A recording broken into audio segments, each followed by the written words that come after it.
The moment the little girl dropped her spoon, the entire restaurant seemed to fall silent, not because of the noise, but because of the way her father froze, as if even that small sound might cost him something he could no longer afford to lose. Across the sunlit dining room, where golden daylight poured through wide glass windows and settled gently over polished wooden tables, a woman in an elegant navy dress stopped mid-step. Her gaze lingered on the scene unfolding before her, a single father nervously folding a napkin, his daughter trying to pretend she hadn't noticed his trembling hands. And in that ordinary moment, something extraordinary began. If you believe kindness still has the power to change lives and that second chances matter, take a moment right now to like, comment, share, and subscribe to Stories That Matter, because stories like this remind us what humanity truly looks like. It was meant to be a simple lunch. Arman Qureshi had planned it for weeks. Not because he could afford it, but because he couldn't afford not to. His daughter Meher had turned 8 that morning, and in her quiet, understanding way, she had insisted she didn't need presents. She didn't ask for toys, or cakes, or parties like the other children at her school. All she had said was that she wanted to eat somewhere, with real napkins and sunlight. So Arman brought her to the nicest place he could find that still offered a daytime lunch menu. He had worn his cleanest shirt, though its cuffs were slightly frayed. Meher wore her favorite blue dress, her hair tied into 2 careful braids she had insisted on doing herself. She sat straight in her chair, trying to act older than she was, while her father studied the menu like it was a contract he couldn't afford to misunderstand. Arman had once lived a very different life. 3 years ago, he was a mechanical engineer with steady work, a small home, and dreams that felt realistic. But when his wife passed away after a sudden illness, everything unraveled with brutal speed. Grief took his focus. Missed deadlines led to lost contracts. Lost contracts led to lost employment. And soon, bills piled up faster than hope. Now, he worked odd jobs, repairing machines, fixing appliances, sometimes driving deliveries, anything that allowed him to be home when Meher returned from school. But stability was still a distant promise. Today's lunch had cost him a week's careful savings. Still, as he watched Meher smile at the sunlight reflecting off her glass of water, he knew it was worth it. She deserved one day that didn't feel like survival. What he didn't know was that someone else was watching. Zoya Rahman had entered the restaurant for a business lunch she didn't particularly care about.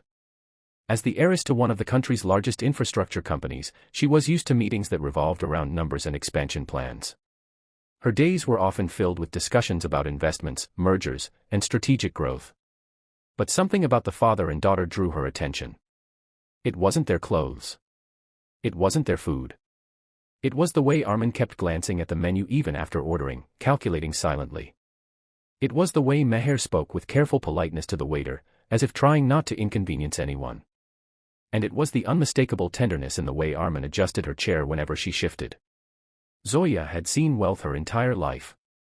But she had rarely seen devotion that looked like sacrifice. As she sat at her table nearby, she noticed the bill arrive. Arman's shoulders stiffened. His hand hovered over his wallet, hesitating for a fraction of a second too long. Meher noticed. Children always did. She smiled brightly and began talking about her school art project, trying to distract him from the moment. Zoya's heart tightened. She had grown up with abundance so complete that she had never once worried about a restaurant bill. But she also knew what loneliness felt like. Her parents had died in an accident when she was 19, leaving her to inherit an empire but lose a family. Since then, she had mastered boardrooms but forgotten how to recognize warmth, until now. Something in that scene felt familiar in a way she couldn't explain. When Arman reached for his wallet, Zoya stood. She didn't hesitate. She walked to the cashier and quietly settled the bill. No announcement. No gesture. Just a simple act. Then she returned to her table. Moments later, when Arman approached to pay, confusion spread across his face. The cashier smiled politely and informed him that everything had already been taken care of. He turned instinctively, scanning the room. His eyes landed on Zoya. She didn't look away. Instead, she gave a small nod. It wasn't charity. It was acknowledgement. And in that instant, something shifted. Arman felt an unfamiliar mix of gratitude and discomfort. He wasn't used to accepting help. Life had taught him to endure, not receive. Still, when Meher asked if someone had gifted them her birthday lunch, his voice softened as he said yes. That should have been the end of it. But it wasn't. Because Zoya didn't stop there. Over the next few days, she couldn't forget the quiet dignity she had witnessed. It lingered with her during meetings. During calls. Even during late-night reviews of company reports. So she did something she had never done before. She asked her assistant to find out who he was. Not to intrude, but to understand. What she learned changed everything.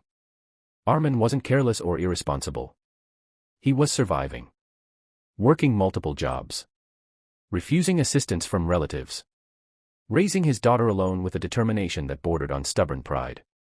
Zoya found herself remembering her own father, a man who believed that integrity mattered more than influence. She wondered what he would have done. The answer felt obvious. A week later, Arman received a call. Not from a charity. Not from a bank. But from Arman Infrastructure. He assumed it was a mistake.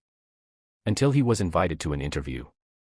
The position was modest, overseeing maintenance systems for one of their manufacturing units. But it came with stability. Healthcare. And fixed hours. Arman almost declined. Pride whispered that he hadn't earned it. But Meher's future spoke louder. He accepted. On his first day, he didn't expect to see Zoya again. But there she was. Not as a benefactor. But as the company's leader. She treated him no differently from any other employee. And slowly, something remarkable happened. Arman's skill returned. Confidence followed. Months passed. Bills were paid on time. Evenings became peaceful. Meher laughed more often. And sunlight began to feel like warmth instead of exposure. But the true moment of change came on another afternoon, nearly a year later, when Arman brought Meher back to that same restaurant. This time, he didn't study the menu in fear. He didn't calculate every price. He simply asked his daughter what she wanted. As they sat in the same spot, bathed again in daylight, Zoya entered the restaurant by coincidence. She noticed them instantly. But this time, she saw something new. Not struggle. Not hesitation. But quiet confidence. Arman stood and thanked her. Not for the job. Not for the bill. But for seeing him when he felt invisible. Because sometimes, the most unbelievable thing isn't wealth. It's recognition. Before we reach the end, take a moment to comment, kindness still wins, if you believe one small act can change someone's entire life. Zoya smiled, realizing that what she had done wasn't extraordinary at all. She had simply chosen not to look away. And in doing so, she had changed not just one life, but two. Maybe even her own. If this story touched your heart, don't forget to like, share, and engage, because stories like these deserve to be heard and remembered. Because sometimes, the greatest inheritance isn't money.